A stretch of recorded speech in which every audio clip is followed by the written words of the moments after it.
संसार के विषयों में रच पच ने अपने को भरमाया। इस राग देश की वह तरणी से अब तक पार नहीं पाया। इस विद्या सिंधु के गण कण से भव काल से धोने आया हूँ। जाना मिट जाए मेरा यह बंद काटने आया। ओम ह्रीं श्री 108 आचार्य विद्यासागर मुनीन्द्राय जन्म जरा मृत्यु विनाशनाय जलम निर्वामिति। निज शांत स्वभाव न जान सका जीवन भर से चंदन सम शीतलता पान शरण तुम्हारी आया हूँ। संसार ताप मिट जाए मेरा चंदन वंदन को।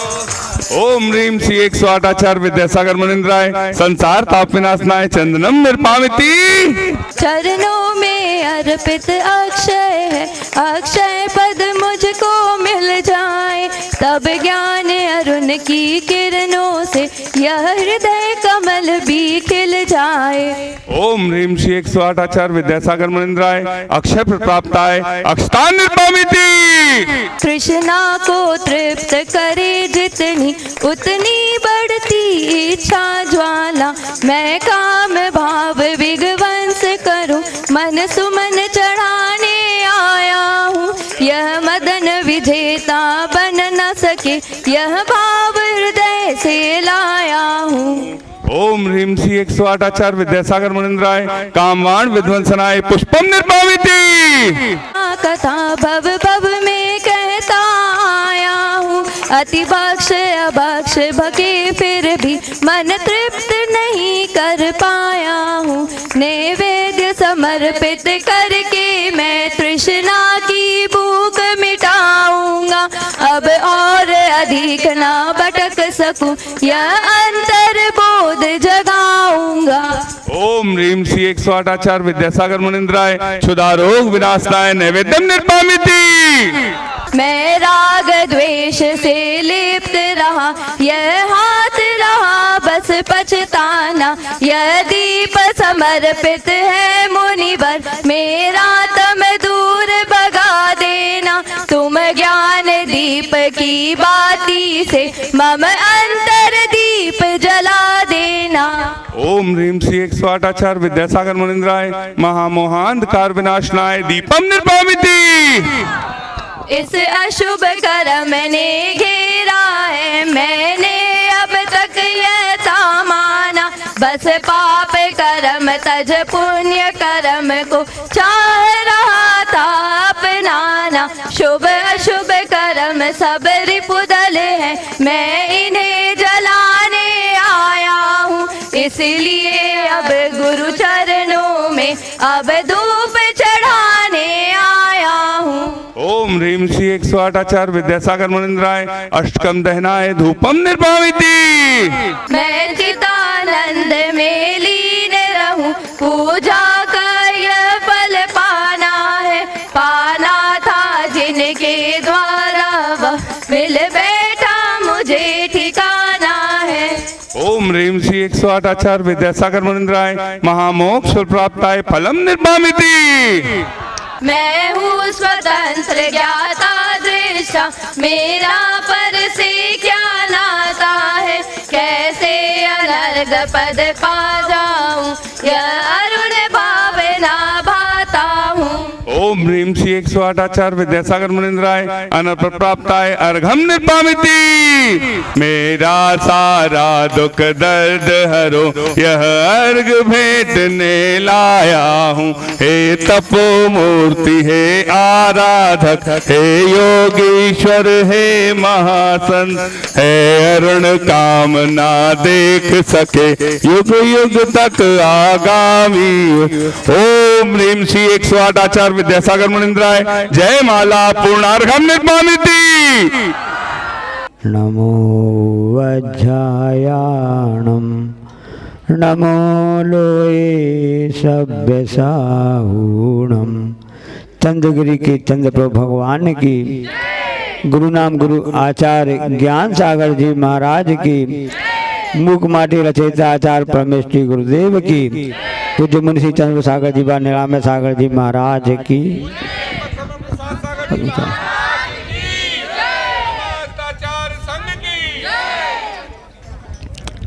सब कहते ना दम मारो दम, है ना, दम मारो दम, दम हो तो आ जाओ सामने निपट लो, ऐसा कहा जाता है। दम मतलब होता है साहस, शौर्यता, वीरता का प्रतीक है। वही दम जब निकल जाता है जब उसका उल्टा हमारे पास में आ जाता है। दम का उल्टा क्या होता है? क्या होता है? मत, घमंड जिसको कहते हैं। और आगम में घमंड 8 प्रकार के, जो मद है ना 8 प्रकार के बताए गए हैं। जाति, ज्ञान, कुल, जाति, कुल, जाति, ज्ञान का, रूप का, ऐसे मद 8 प्रकार के होते हैं। तो जहाँ पर मद आ जाता है वहाँ पर दम निकल जाता है। उस समय थोड़ा बहुत तो फूल जाता है उस समय दम मद के कारण से, लेकिन बाद में उसके लिए क्या स्थिति होती है ना, उसमें पंक्तियां पढ़ोगी। एक कव्वाली आती है ना, याद अलग सिकंदर के हौसले तो वाली थे, जब गया था दुनिया से दोनों हाथ खाली थे। सर को उठाने वाले एक दिन ठोकर खाएगा, मिट्टी मिट्टी में मिल जाएगा। ऐसी कव्वाली आती है ना कि जो सर को उठा के चलता है मतलब उसके अंदर कुछ मद है तभी तो करता है। लेकिन जब वह नीचे नहीं ऊपर देखता है, नीचे नहीं देख के चलता है। दिगंबर साधु होते हैं जिनकी की ईरापत समिति होती है, वो नीचे देख कर चलते हैं कि हौले हौले पांव रखते हैं, किसी जीव की हिंसा ना हो जाए। हमारे पैर के माध्यम से कोई भी 1 इंद्री, 2 इंद्री, 3 इंद्री, 4 इंद्री, 5 इंद्री की हिंसा ना हो जाए, उनको कष्ट ना पहुंच जावे। ऐसे अहिंसा के वो पुजारी कहलाते हैं, मुनि महाराज कहलाते हैं, दिगंबर साधु कहलाते हैं।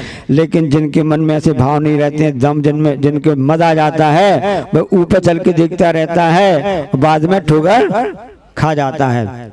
लोग कहते हैं ना कि बुद्धि नहीं चल रही इसकी, इसके लिए दिमाग नहीं चल रहा है, इसको कुछ बादाम खिलाओ तो इसकी थोड़ी बुद्धि चलेगी, इसको कुछ बुद्धि आ जाएगी।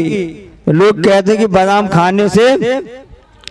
खाने से बुद्धि आती है, लेकिन नीतिकार कहते हैं कि बादाम खाने से बुद्धि नहीं आती है, ठोकर खाने से बुद्धि आती है। जो जिसको मद रहेगा उस समय तो वह नीचे देखेगा नहीं और ठोकर खाएगा। अपना बुद्धि है कि हाँ मुझसे गलती हो गई, मैंने ध्यान नहीं रखा, तो स्वयं के शरीर का भी नुकसान हो गया और उसके पास में कोई जीव भी है उसका भी नुकसान हो जाता है। ये मद कहलाता है। दोनों भाई हम वहां पर जाएंगे, उन्होंने कहा माता पिता से, इनकार कर दिया, मत बेटे वहां मत जाओ, वहां जाओगे तुम्हारा नुकसान हो जाएगा, क्योंकि वहां पर ऐसा व्यक्ति रहता है जो कि हमारे लिए ठीक नहीं है। हमारा क्षेत्र अलग है, उनका क्षेत्र अलग है। नहीं हम तो जाएंगे, क्योंकि जिस स्वभाव होता है बच्चों का, और आजकल तो ज्यादा ही हो गया बच्चों का, गिनती के तो बच्चे रहते हैं और उसके बाद में वो नहीं उनकी बात नहीं सुन जाती है तो अपने हिसाब से वो दम दिखाना चालू कर देते हैं। मद आ जाता है, बच्चों में मद आता है, ऐसा नहीं है कि बड़ों बस में मद आता हो, छोटों में भी मद आ जाता है। माँ बाप ने कहा कि देखो हमने इतना पढ़ाया लिखाया सिखाया है, हमारी बात मान लो, वहाँ पर मत जाओ। नहीं, आपने पढ़ाया किस लिए, हमको इतना ज्ञान आपने दे दिया है तो हम वहाँ जाकर के अपना ज्ञान का उपयोग करेंगे और वहाँ जाकर के उनसे हम लोहा लेंगे, उनका सामना करेंगे। नहीं, अपने योग्य नहीं है, मत जाओ मत जाओ। दोनों ने बात नहीं मानी और वहाँ पर पहुँच जाते हैं और उनसे कहते हैं कि आपको हमारे साथ कुछ बातचीत करना हो तो कर सकते हो, हम इतने बड़े बड़े लेके विद्वान हैं। तो उन्होंने बोला मैं तो ज़्यादा पढ़ा लिखा नहीं हूँ और मैं कर ही नहीं सकता हूँ। नहीं, मुझको आप नमस्कार करो और हमसे शास्त्र की चर्चा करो। आपको नमस्कार करूं? मेरा संकल्प तो है कि मैं सिर्फ 5 को नमस्कार कर सकता हूं, 6वें का नंबर आता ही नहीं है। 5 कौन कौन से? पंचमहाभूत भक्ति ना, अनंत परमेष्टि है, मैं उनको नमस्कार करूंगा। नमो अरिहंताणम, लोक के सभी अनंत परमेष्टि को नमस्कार हो। नमो सिद्धाणम, लोक के सभी सिद्ध परमेष्टि को नमस्कार हो। हम उनको नमस्कार कर सकते हैं। 3 और हैं, हाँ 3 और हैं। नमो आर्याणम, लोक के सभी आचार्य परमेष्टि को नमस्कार हो। नमो अध्यायाणम, पंचम भक्ति में उपाध्याय परमेष्टि हैं, उनको नमस्कार कर सकता हूँ। और नमो लो सभ्य साहुनम, इसके अलावा मैं किसी को नमस्कार नहीं कर सकता हूँ। ऐसा क्यों? हमारे गुरु ने ऐसा ही बताया है। अच्छा, ऐसा बताया है, कोई बात नहीं, ठीक है। पूछो क्या पूछना चाहते हो आप, मैं तुमको चांस देता हूँ। मैं क्या बताऊंगा, मैं क्या पूछूंगा, आप ही पूछिए। उन्होंने बोला आप कहाँ से आए हैं? अरे आप इतना भी नहीं जानते हो? मैं फलाने गांव से आया हूँ, फलाने ग्राम का हूँ, इतना आप नहीं जानते हो? फिर आप ये पूछोगे सूर्य कहाँ से आया, चंद्रमा कहाँ से आया?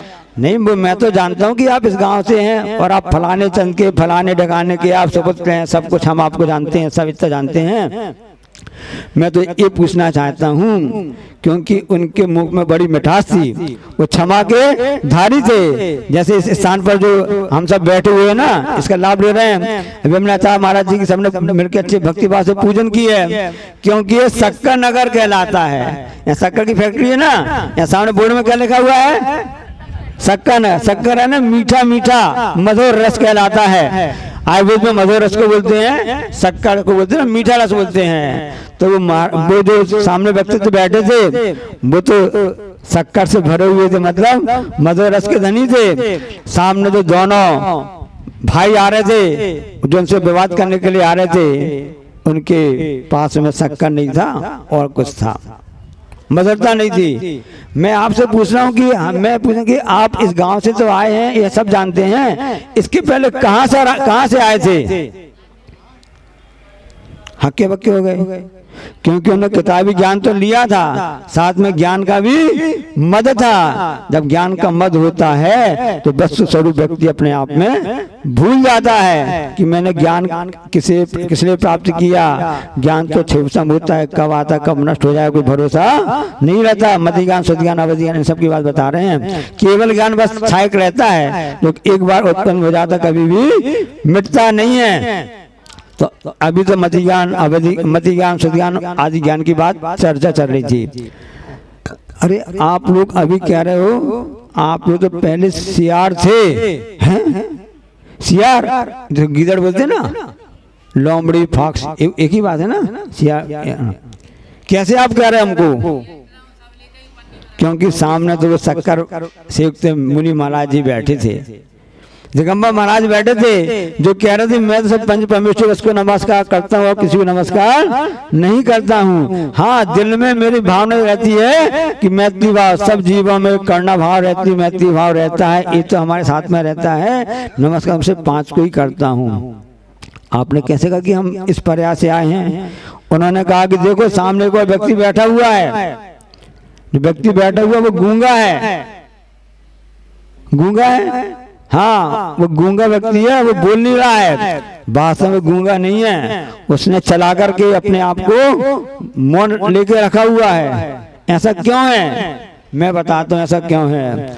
क्योंकि वह पहले सेठ जी था, वह पहले सेठ जी था और उसके बाद उसका मरण हो गया। मरण होने के बाद में वह अपने पुत्र वधू के गर्भ में आ गया। मतलब जो पिताजी थे वो अपने बेटे के बेटा बन गया। समझ में आ गया ना? मतलब ना, जो पिताजी थे अपने बेटा का बेटा बन गया, उसको एकदम ज्ञान आ गया। उस समय कुछ समय बाद स्मरण में आ गया, ज्यादा स्मरण होता ना। अरे मैं पहले तो जो मेरा बेटा था अब मैं उसका बेटा हो गया हूँ। ये हम आपको सत्य बात बता रहे हैं, कल की बात बता रहे हैं। कल प्रतिदिन हम तीनों महाराज जी गुरु चरणों में बैठते हैं, सामने गुरु जी विराजमान रहते हैं और ऐसे मंगल शास्त्र का स्वाध्याय होता है। तो कल इस स्वाध्याय के विषय आपको बता रहे हैं, चिंता मत करो। आप लोग को आचार्य की पूरा लाभ नहीं मिल पा रहा है, हम प्रयास कर रहे हैं कि आपको आचार्य की बात बता दे रहे हैं ताकि उत्तम पुण्य भी आपको स्वाध्याय का कर्म का आपके लिए साधन बन जाए। कल की बात बता रहे हैं जो गुरु मुख से हम लोग सब नाम ने बैठे सुनी थी और गुरु महाराज जी वहाँ विराजमान थे। तो उस व्यक्ति ने कहा चुप रहा, मौन रहा, क्योंकि मैं अपना बेटे का पुत्र बन गया हूँ। अब मैं जिसको मैं बेटा कहता हूँ उसको मैं पिताजी कैसे कहूँ, जो मेरी पुत्र वधू थी उसको मैं माँ कैसे कहूँ। इसलिए वह चुपचाप बैठा रहा। उसको बुलाते हैं, महाराज जी भाई ये बताओ, आप सही बात बताओ, ऐसा है क्या? वो कहता हाँ, 15 साल 18 साल 20 साल का वह हो गया था, उसने मुंह नहीं खोला था, चुपचाप रहता था, गूंगा बन के रहता था। उसने बोला जी महाराज जी आप जो कह रहे बिल्कुल सत्य है। अच्छा ये बताओ तुम्हारे यहाँ पहले कोई 2 सियार भरा था, खेत में मरे थे? हाँ, हमारे खेत में 2 सियार हमको मरे हुए पड़े मिले थे। हुआ ऐसा था कि उस समय बहुत पानी बरस रहा था और 6-7 दिन लगा पानी बरसा, और जो सेठ जी थे अपने किसान अपने उसमें गए हुए थे, खेत में गए थे, वहाँ सामान छोड़ करके आ गए। अब जो 2 सियार थे वो सियार अब भूख कब तक सहन कर दे, क्योंकि पापी पेड़ का सवाल है, भूख तो लगेगी। तो वहाँ जो उनका सामान छोड़ के आ गया था, रस्सी वगैरह थी, उन सियार ने खा ली तो उससे उनका पेट में दर्द हुआ और उसी प्रकार उनका मरण हो गया। मरण हो करके ये तुम दोनों भाई यहाँ पर उत्पन्न हुए हो, आगे देवगति होकर जो भी सिस्टम हो करके इस ढंग से आए हो। अब सोचो जो अपने ज्ञान में मद में फूले हुए थे उनका मत चूर हो गया।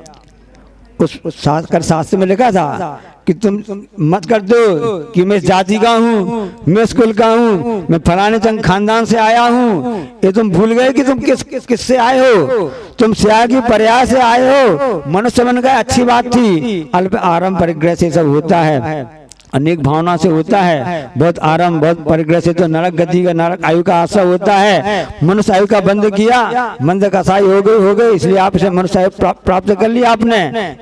तत्व सूत्र में उमा स्वामी महाराज जी की ऐसी मिसाइलें आपके पास में हैं जिसकी कोई भी मिसाल नहीं है। तो उस हिसाब से वो महाराज जी ने बताया, उन दोनों भाइयों को लगा अरे मैं तो व्यर्थ में ऐसा कर रहा था। और उस जो सेठ जी थे जो बेटे के बेटे बन गए थे, उन्होंने कहा कि महाराज अब मुझको दीक्षा दे दीजिए, अब मुझ संसार में नहीं रहना है। तब महाराज जी ने कहा कि नहीं, हम दीक्षा तभी दे सकते हैं पहले अपने माता पिता की आज्ञा लेके आओ और आपके जितने परिजन हैं उसकी अनुमति लेके आओ, तभी हम दीक्षा दे सकते हैं।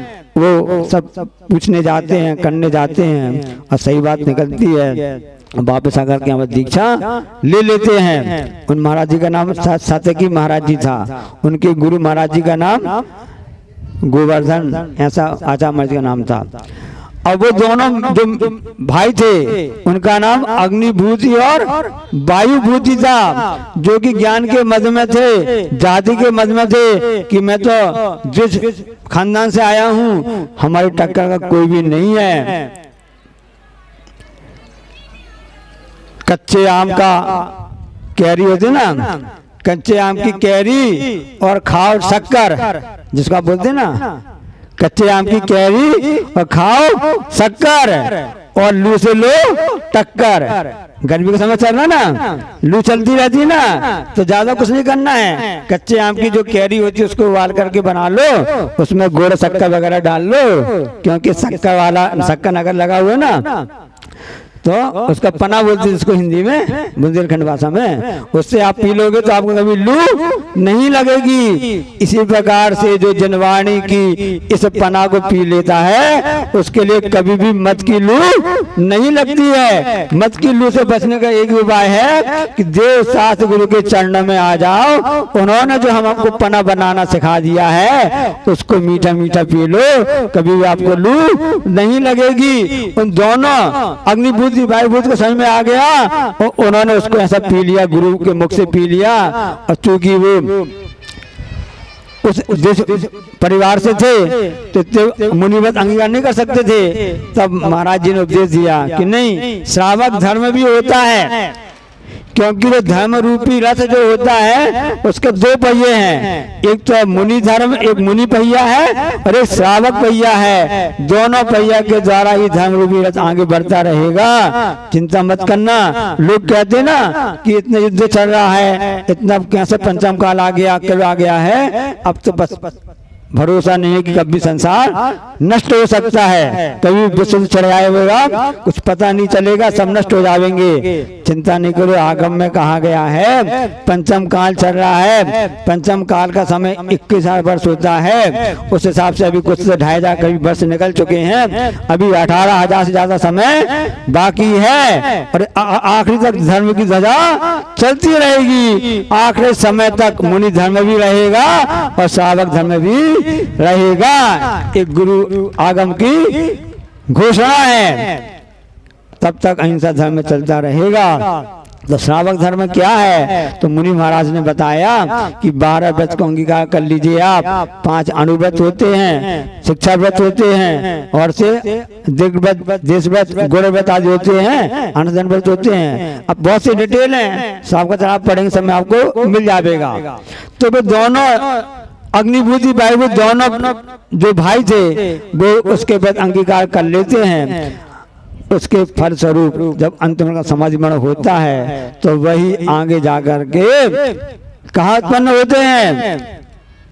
द्वारकाधीश अधिपति नारायण श्री कृष्ण के पुत्र बनते हैं। वह ऐसा पुत्र बनता है। हाँ, सबने शास्त्र पढ़ा है, स्वाध्याय पढ़ा है ना। देखो जो कल अपन ने गुरु महाराज जी के मुख से और सामने बैठ कर के हमने जो स्वाध्याय किया था, आज वह स्वाध्याय फिर से हो गया और हमारे इतना पुण्य अर्जन करने का सौभाग्य प्राप्त हुआ। उन दोनों दुष्ट भाइयों को समझ में आ गया कि मैं व्यक्ति कुल का अपनी दादी का मत करता रहा, मैं तो सियार की पर्याय से आया था, मैंने ज्ञान का मत कर लिया। ये मुनिराज बैठे हैं, इनको सब ज्ञान है, इनको सब ध्यान में आ रहा है। अवधि ज्ञानी मुनि महाराज बैठे हैं, सब कुछ जान रहे हैं, लेकिन इनके पास में मद नाम की चीज ही नहीं है। इसलिए इन्होंने बड़े समता परिणाम से भी इन सब के लिए सहन कर लिया। आगे जाकर के कैसी घटना घटती है वो हम आपको बता दें कि ऐसा भी नहीं होता है। वो शास्त्र में तो वह हार जाते हैं, वापस लौट जाते हैं, क्योंकि उनको बात पता नहीं थी। वहां पर से वापस आकर के शस्त्र लेकर पहुंचते हैं। जिन महाराज जी से हमारी बात विवाद हुआ है, अब इनको हम नहीं छोड़ूंगा। देखो कहाँ अनीति आ गई। और वहां पर महाराज जी जाते, अपने गुरु महाराज के पास में जाते हैं, वहां पर महाराज जी से कहते हैं कि महाराज जी ऐसी ऐसी घटना घट गई है। तो आचार्य महाराज जी कहते हैं इस संग बड़ा उपसर्ग आने वाला है। जैसा अपना रक्षाबंधन हुआ था ना अकम्बनाचार्य महाराज जी के साथ में, और से बलि राजा जो थे मंत्री थे ना, वैसी घटना यहाँ पर हो रही है। और वो महाराज जी से कहते हैं कि देखो, वो महाराज जी कहते हैं प्रायश्चित चाहिए है, यही प्रायश्चित है। उस जहाँ वाद विवाद हुआ है वहां पर जाकर के बैठ जाओ। वहां पर वो अपनी संलेखना लेकर के बैठ जाते, स्थान से कर देते हैं। जब तक उपसर्ग दूर नहीं होगा, अन्न जल का त्याग है, और ध्यान में बैठ जाते हैं। वे दोनों जो अग्निभूति वायु दोनों आते हैं, रात को निकलते हैं, हाथ में तलवार लेकर के निकलते हैं कि अब इनको मैं छोड़ूंगा नहीं। वो जैसी बार करते हैं उसी समय पर वहां से यक्ष जो निकल रहे होते हैं, धर्म की रक्षा अपने आप हो जाती है। इस प्रकार से जो उपसर्ग करना चाह रहे थे उनको कीलित कर दिया जाता है। महाराज जी ध्यान में बैठे हैं और दोनों जो अग्निभूति वायुभूति तलवार लिए खड़े हुए हैं, उनको मान प्यार कर रहे हैं, लेकिन आगे वो कर नहीं पा रहे हैं। एक कहलाती धर्म की जीत, धर्म की विजय। एक कहलाती है कि अहिंसा के ऊपर हिंसा हुई, वहां हार गई, और जीत किसकी हुई? अहिंसा की जीत हुई।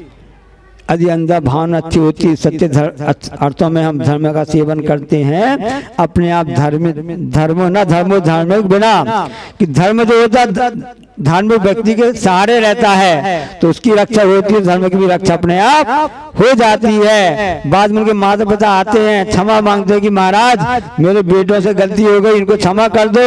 महाराज कहते हैं मैं तो क्षमा का धारी हूँ, मैं क्या क्षमा कर सकता हूँ।